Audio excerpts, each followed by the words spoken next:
ভক্তরা আবার এই তেল নিয়ে যাচ্ছেন বাড়িতে।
ফলগুলো যে কটা বেঁচে আছে এই ফলগুলো একটা সাইডে রাখবো, আবার সব ফলগুলো আলাদা করে রাখবো, ফল ভোগ দেওয়া ওই দিকে একদম সাইডে রাখবো। ওখানেও প্লাস্টিক আছে, দেখো ওখানে ফল আছে, ফাঁকা করো জায়গাটা, ফাঁকা করে মিষ্টির প্যাকেট ফাঁকা করো।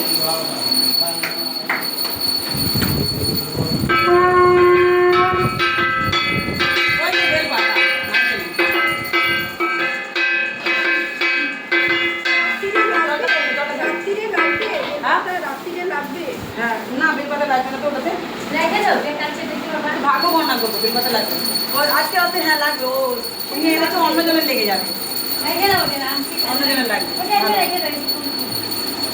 না। হ্যাঁ আমি কি কাটান করবো নাকি? না তো ভাগো বন্যাতে আমার বেশি লাগবে না, একটু সময় লাগবে। তাকাতে পারছি না আমি বাড়ি, কই আলতার বাড়িটা কোথায়? কোথায় গেল আলতা?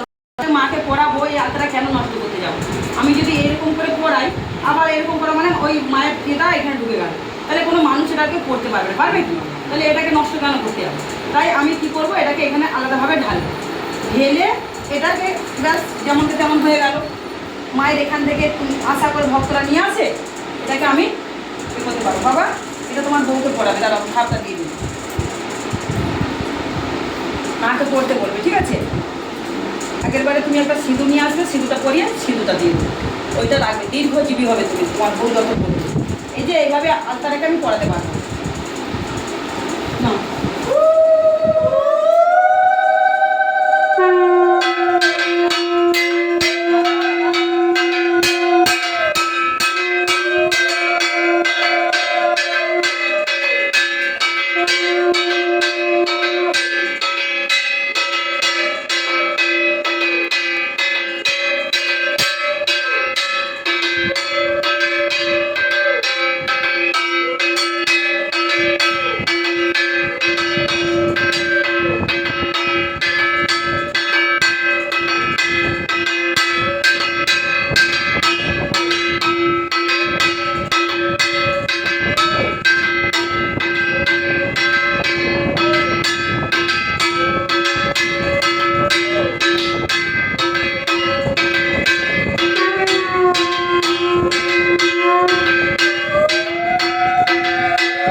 তুমি দিচ্ছ, তুমি নিচ্ছ মা, তাদের সেই সমস্যা, যে কোনো সমস্যার জন্য ভক্তরা আসছে মা, তাদের সমস্যাগুলো তুমি দূর করো মা।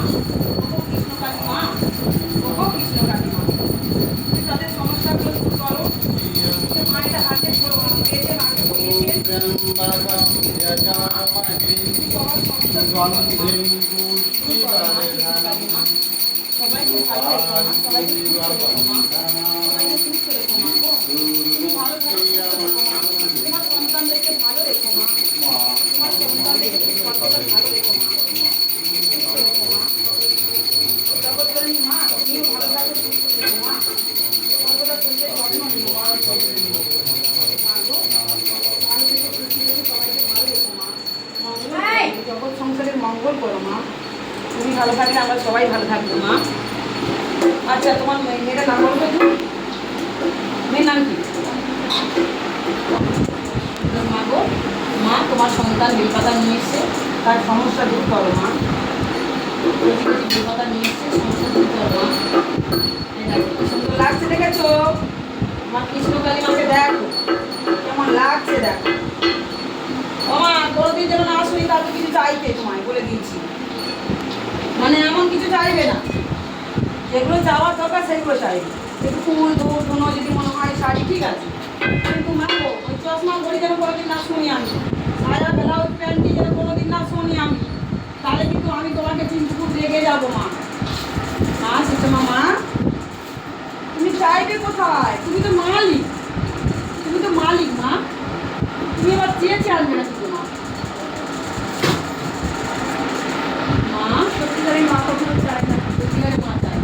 আমি দেখেছি অনেক মন্দিরে, আমি দেখেছি পুরোনো একটা মন্দিরে না কালী ঠাকুর আছে, ওনার না শাড়ি ফাড়ি পরাতে পারতো না, ব্রাহ্মণটা গরিব, মাকে না শাড়ি টাড়ি পরাতে পারতো না, জানো তো? এটা আমার কি বলতো, বিয়ের যখন আমার বয়সটা যখন 12-13 হয়েছে তখনকার ঘটনা। ওখানে একটা পাড়ার মধ্যে মানে মাকে না খুব মানে খুব মানে অভাবের মধ্যে মাকে রাখতো, জানো? আর একটা শাড়ি পরে মা পরে থাকতো।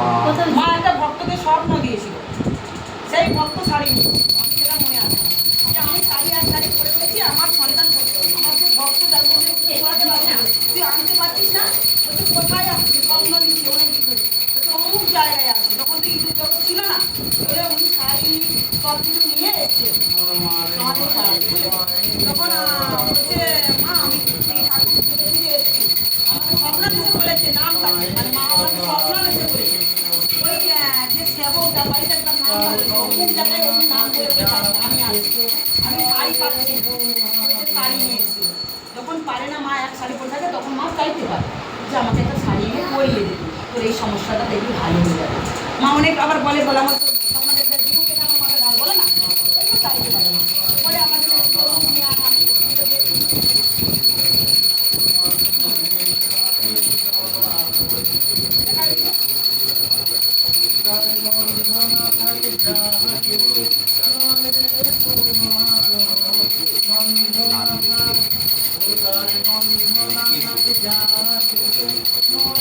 একটু বলছি বাবা তুমি না স্বপ্ন দেখি।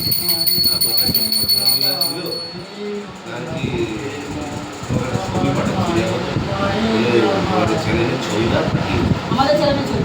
পাঠিয়ে দিবার ও আচ্ছা আচ্ছা বুঝলাম, জানা যাবে। স্বপ্নটা দেখে তুমি স্বপ্ন দেখেছিলে তখন কি এই মন্দির তুমি দেখো নি? না না না, আমি ভাবলাম যে আমি দুপুরবেলা সকাল থেকে 3টে 4টে পর ঘুমাই। এই 5টা 5:30 পর্যন্ত ঘুমাই। কলকাতার কোনো দাঁড়া মাছ টাছ না এবারে আমি সাধারণত বলে ঘুমাই তো আমি